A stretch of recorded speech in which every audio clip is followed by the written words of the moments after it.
네, 안녕하세요. 다짐입니다. 여러분 주변에도 이런 사람들이 있지 않을까요?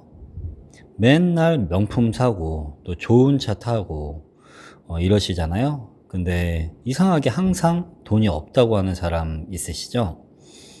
반대로, 겉으로 봤을 때는 옷도 참 평범하고, 뭐 특별히 자기 자랑도 안 하면서 이렇게 조용하신데, 알고 보면 뭐 본인 명의 건물도 있고 그것도 한 채도 아니고 주식도 몇 억대로 이렇게 자산이 있는 그러면서 동시에 월에 현금 흐름도 뭐 몇백씩 심지어는 천 단위로 계속 들어오는 사람, 이런 분들도 잘 찾아보면 간혹가다 있습니다. 왜 이 두 종류의 사람들처럼 이렇게 차이가 생기는 걸까요? 오늘은 뭐 단순한 재테크라기보다는 이런 차이가 생겨나는 이유를 한번 사주 명리학적인 관점에서 이야기해 보도록 하겠습니다.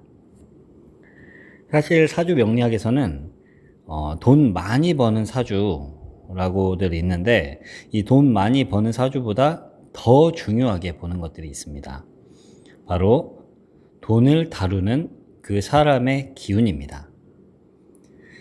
우리가 같은 돈을 벌더라도 누군가는 그 번 돈을 가지고 자산을 쌓아 나가고, 또 어떤 사람 같은 경우는 설령 자기한테 분명히 돈이 있는데도 불구하고 계속 불안합니다.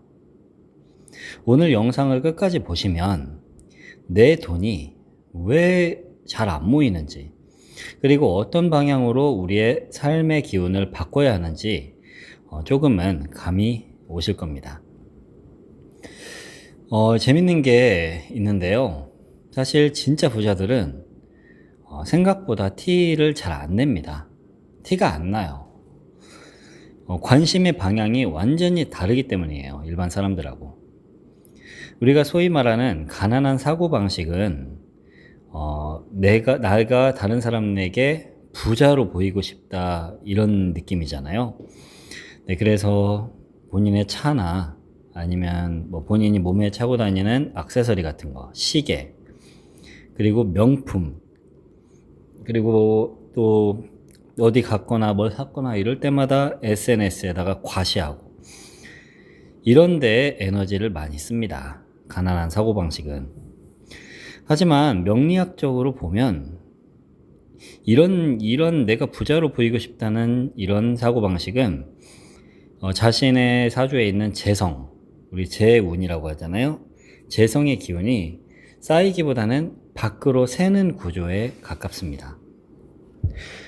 돈이라는 거는 자산으로, 이런 사람에게 돈은 자산으로 축적되는 게 아니고 그 사람의 체면을 지키는데, 또 그 사람의 비교 심리를 채우는데 다 쓰여버리게 됩니다.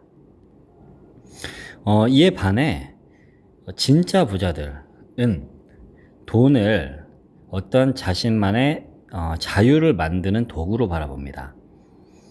그래서 이 돈을, 자기가 번 돈을 가지고 다른 사람들에게 나 잘 산다 이렇게 보여주기보다는 실속 있게 쌓아가는데 자신의 에너지를 집중합니다.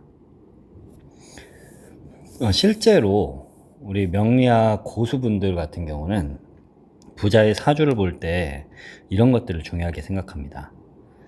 그 사람이 가지고 있는 재물의 크기보다는 그 사람이 뭐 10만큼 가지고 있든 100만큼 가지고 있든 그 재물을 자유자재로 통제할 수 있는 힘을 훨씬 중요하게 봅니다.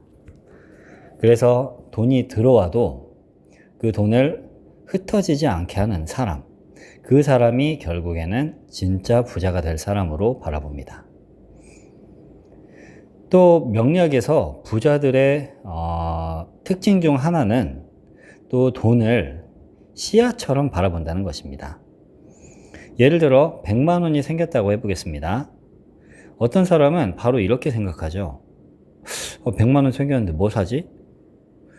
그런데 또 어떤 사람은 오히려 이걸 어떻게 굴릴까 라고 생각을 합니다. 이 차이가 100만 원이 딱 들어온 그 시기, 초창기에는 잘 모를지라도 시간이 지나면서 엄청난 차이로 벌어지게 됩니다. 명리학에서는 이것을 식상생재의 흐름이라고 봅니다. 식신과 상관, 즉 식상이 재성, 재성을 생해주는 그런 구조이죠. 즉 지금 가진 에너지로 다음에 돈을 그 다음 단계의 다음 스테이지의 돈을 만들어내는 그런 구조가 바로 식상생재입니다. 그래서 부자들은 뭐 배당이나 아니면 자산, 사업 지분, 현금 흐름 이런 단어들을 정말 좋아합니다. 왜냐하면 내 몸이 안 움직여도 돈의 기운이 계속 순환하기 때문입니다. 이에 반대로 만약에 살 때 우리가 생활을 할 때 소비 중심으로 생활을 하게 되면 계속 내가 노동을 멈추는 그 순간 돈도 결국에는 바로 멈춥니다. 결과적으로는 몸이 지치면 내 삶도 내 인생도 같이 흔들리게 되는 것입니다. 부자들은 지연된 만족이라고 하죠. 만족을 바로 선택하지 않고 조금 있다가 만족을 느끼는 걸 용인하는 거. 이걸 이제 지연된 만족이라고 하는데요. 이 지연된 만족을 선택합니다. 이건 명리학에서 정말 중요한 내용인데요. 부자가 오래 가는 사람들은, 부자로서 오랫동안 유지하는 사람들은 사실 대부분 그 관성의 힘이, 본인의 사주에 있는 관성의 힘이 또는 구조가 안정적입니다. 관성이란 쉽게 말하면 절제, 인내, 규칙, 책임감 이런 것들인데요. 예를 들어서 이제 이런 거죠. 우리가 퇴근하고 또 피곤하잖아요. 근데 이제 퇴근하고 피곤하니까 바로 배달 앱을 켜서 3만 원짜리 치킨이나 피자를 시키는 사람이 있고, 이에 반대로 퇴근하고 피곤해도 집에 있는 걸로 해결하자, 집에 냉장고 파먹자, 뭐 이런 사람들이 있잖아요. 별로 차이 없는 것 같죠. 하지만 이런 선택이 1년, 5년, 10년 쌓이게 되면은 서로 완전히 다른 인생을 살게 됩니다. 부자들은 항상 계산을 합니다. 내가 지금 이런 기분에 사용하는 것이, 돈을 쓰는 것이 맞을까? 나의 미래의 자유에다가 투자하는 것이 나을 것 같은데, 이런 질문들을 계속 던집니다. 명리학적으로 보면 이건 결국에는 자신의 기운을 현재의 욕망에 쓸지 아니면은 미래의 나의 자유를 실현해주는 그런 구조에 쓸지의 차이입니다. 운이라는 거는 누구에게나 옵니다. 하지만 준비된 사람만 잡을 수 있는 거예요. 사람들이 명리학을 오해하는 게 있는데요. 좋은 대운, 우리 10년 대운이라고 하잖아요. 좋은 대운이 오게 되면은 내 인생은 바뀐다, 이렇게 오해를 합니다.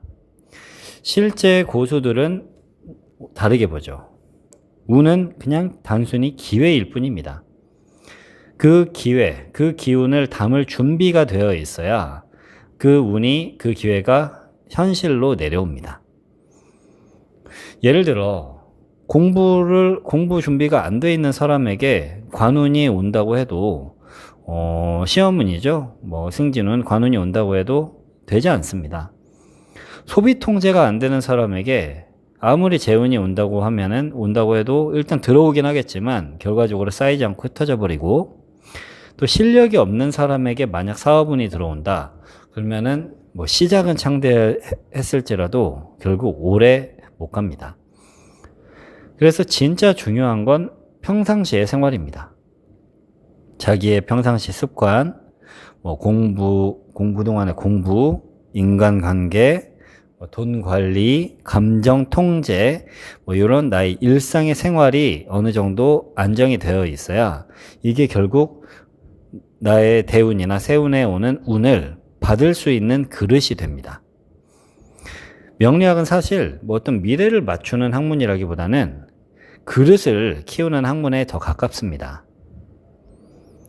결국 부자란 돈보다 그 기운의 방향이 다른 사람을 나타냅니다. 명리학적으로 부자의 핵심은 단순히 돈이 아니고, 진짜 부자는 돈 때문에 불안하지 않고 또 소비에도 끌려다니지 않고 어떠한 순간순간의 그런 비교 감정에도 무너지지 않고 시간이 가면 갈수록 자유도가 더 커지고 늘어나는 사람입니다. 결국 돈이란 그 사람의 머릿속에 있는 운영체제를 따라갑니다. 같은 월급을 받아도 누군가는 미래를 만들죠. 근데 또 누군가는 오히려 돈을 벌어 월급을 받아도 불안을 자기 내면에 있는 그런 불안을 소비로 다 덮어버립니다. 그래서 중요한 건 나는 원래 이런 사람이야 라고 생각하는 건 아니고 오늘부터 내 기운을 어디로 흐르게 할 것인가를 항상 생각해야 합니다.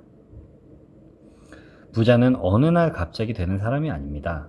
오늘 하루의 선택이 조용히 그리고 천천히 쌓인 그 결과라고 볼 수 있습니다. 명리학도 같은 게 사주가 인생을 결정하는 게 아니고 내가 어떤 기운을 반복하느냐가 나의 삶의 방향을 만드는 것입니다. 그래서 오늘 한번 이런 부분들 바꿔보시면 훨씬 나을 것 같아요. 예를 들면 충동 구매를 갑자기 뭔가를 하고 싶어. 그러면은 한번 하루 미뤄보기. 자신이 했던 지출들을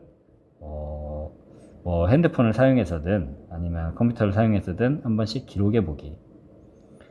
그리고 비상자금 통장도 만들고 이런 작은 행동 하나하나가 정말 중요할 수 있습니다. 사실 인생은 이런 작은 반복에서 갈립니다. 네, 오늘 영상이 여러분의 그 돈의 흐름과 또 여러분의 삶의 방향을 조금이라도 바꾸는 계기가 되었으면 좋겠습니다. 네, 감사합니다.